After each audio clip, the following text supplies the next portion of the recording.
All right, back across the road, getting ready to do chores. A lady asked me about our rabbit setup, and thought we hadn't videoed that in a while.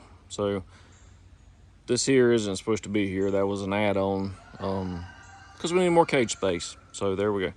Well, the plan is to build another one of these. This thing has worked out fantastic. Our PVC feeders we use pretty much everywhere. They're back-to-back. Let me see it. They're back-to-back cages. Standard Tractor Supply 30 by 36.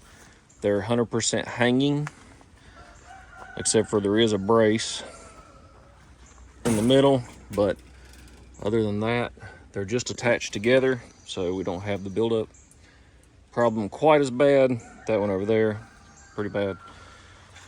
It's on a bucket right now, which does catch some water off the roof. Very old, cheap 5/16 hose and nipple system. We are switching. I actually just got it into a black hose that'll help with the algae. And also, future plans with this is we're going to do a gutter and double barrel 4-inch with a T. Should hold about 16 gallons. And we'll feed off of that, and it'll distribute the weight. It'll actually be hung off the braces here when I get around to that. Because we got a trip coming up, and we're just trying to get everything where it can last without being babysat. We can just be checked by somebody while we're gone. And if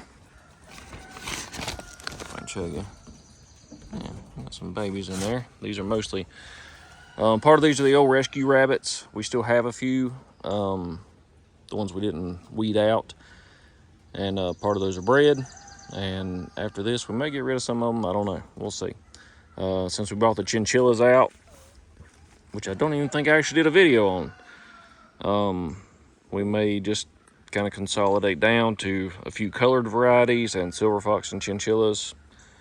But anyway, this is the main setup, and I'll show you our semi-temporary permanent ones we haven't finished up. And I don't know if you can tell, it's just a metal roof, just cheap. There's the roofing for the next one. And it's got a radiant barrier, which helps with the heat. The fact it's open really helps with the heat in the summer, even though we do try to put this structure in the shade. It's not going to stay here. We're actually going to move it this year. And if you wanted to in the winter, you could do drape cloths, but rabbits handle winter here very well.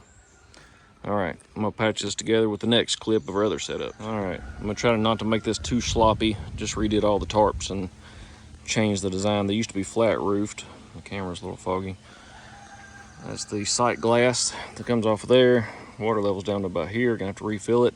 We have been refilling this every day. It's on 4 rabbits. It's a 12-foot piece of 4-inch PVC. Holds about 8 gallons. The domed roof helps with pooling on top, and also gives a place for that. They were on a bucket system hanging from that little tripod, and I don't like the bucket. I just don't. So been looking for an alternative, come up with this. These pairs will be broke apart, and we're gonna pretty much do 4 cage setups on anything that's not in the big shelter format I just showed you. And we're probably gonna do buck doe and then a joined grow out pen on the future ones. These are just on sawhorses and 2x4s. Not great, but they were over there. We wanted to move them in the garden for the winter, which we haven't planted yet. Got a few weeds in there. We're getting ready to surface till it, add compost, and plant the little small triangle garden. She's been pulling hair. We've read most of our does and didn't get. She's got some little ones in there, but I'm worried because she didn't pull a whole lot of hair. Oh, what we got? That's a New Zealand. Looks kind of like a wild one to me. That's a New Zealand silver fox buck, New Zealand buck. That's a silver fox at the end. That's a silver fox doe, silver fox doe, silver fox doe. All right. And walk down here real quick. So, oh yeah, add a little bit of shawazzle to it. Put some bright colored sunshades, bring some color in the mix. All right, this is a setup I just started. I built it small, and then after the fact, I decided I should have just done 12 footers like all the rest of them. But I thought it'd be easy to put it in small places. I specifically built it wide enough to go over top of the beds in that garden. So anyway, same thing, hoop setup on the top, white of course to keep the heat down, our normal PVC feeders. That's a chinchilla,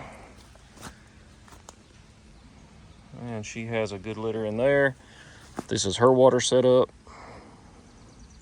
Same thing we use on the ones on the hill and the pasture pens, and I'll show you that. All right, let me bump from this clip. All right, pasture pens. This one, the dogs tore the side of it off. So the previous owner that had all these built, they're all kind of the same. Would have been great for that wire to continue under that cheap plastic roofing. But anyway, so, and we do have coccidia here. It is an issue. It doesn't seem to bother the adult ones. They haven't been in here too long. The plan is to put all the chinchilla breeders into a big pen, or the pens I mentioned in the last little clip, and keep them off the ground for breeders, put the grow outs in a version of this that we're developing, because they're okay, they're not great. The rabbits like it. They lounge around, they get sun, that's good, except in the winter of course. These are all on 16-inch pieces of 4-inch PVC. Just a simple air hose fitting in there. You can use a barbed one too. And standard nipple. Holds about 1.5 gallons. We fill them up every day or so. Same PVC feeders. That's the way to go. Forget those metal things. They're weatherproof. The rabbits don't chew on them. They can access their food easy. They work great. We even have quail in one. We were trying the pastured quail, which has not went well. We've lost almost all the birds, and now we're down to, out of the 19 birds we overwintered, we had a cat issue. They killed most of them, and so that's why this one has electric wire all around it and an 18-mile charger on about 20 feet of wire, so she's hot. So we have no more cat issues, but the quail have been dying. Not sure why. Only thing I did different is I put a quail nipple instead of a rabbit nipple. So I'm not sure if they're getting sick or what. And this is a modified feeder, so the quail can access it. These are Caternix.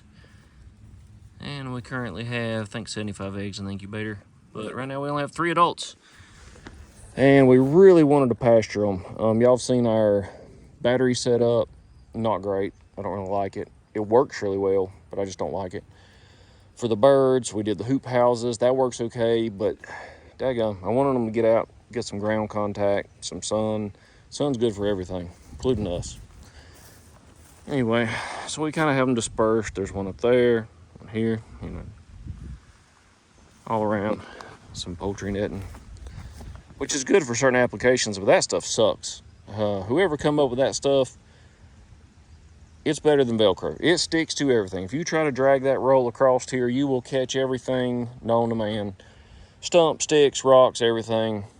And they drive you crazy. But anyway, it's good for a few applications. This one here, it's older. The carry handle, which I don't even know if I mentioned. So, carry handle. They had PVC, I think, to originally help them slide them around, but they went to a stationary model. They tried to do, let me back up a little bit. 10 years ago, maybe longer than 10 years ago, we tried to do pastured rabbits. I had a rabbit tractor. It was 2 foot by 2 foot by 8 foot. It was square, wasn't this nice? And that was a disaster. I tried and tried and tried, and you lose rabbits. Coccidia gets them. I gave up on it. So the couple that came up with these pens carried on that. We were friends, and so they carried on that attempt for 10 more years. And ultimately they decided to go back to a hybrid system to where they kept breeders in cages, and they actually had like garden bed boxes built the same size as these, but they were stationary. So they were all in a row, and basically they just filled them with hay and left the rabbits in there, let the mamas raise the little ones in there, and then butchered them as needed, or if they were, I don't know if they actually sold or not. Anyway, but they had some health stuff going on and wanted out of it. So we wanted some chinchillas again, and so we bought what they had. Good healthy rabbits. We do have some dig out issues. There is nothing in the bottom of these, so you have to really be careful. Little undulations, if you like that big word, like that right there. They will get out of there. They don't take much digging for a rabbit to fit through that. We try to move them every day, or the very most every other day, depending on how much grass they've eaten. And it does dramatically cut down on feed. So that's the good side of it. But they're all pretty much exactly the same. There's a few variations. We're not going to repair these. We're going to use these as a pattern and design a new one. Combining what we like about these and trying to fix what we don't like about them, which I'm sure won't be perfect then either. But anyway, so there you go. That's a rabbit setup. 3 variations, 3 different ways, all working together. And if I didn't say it, the plan is to put the grow outs in these, or a version of these. All right, that's it. We don't talk about it, fellas. We do it. Fellas, ladies, whoever's watching. We're serious. Y'all get serious. Thank y'all for watching.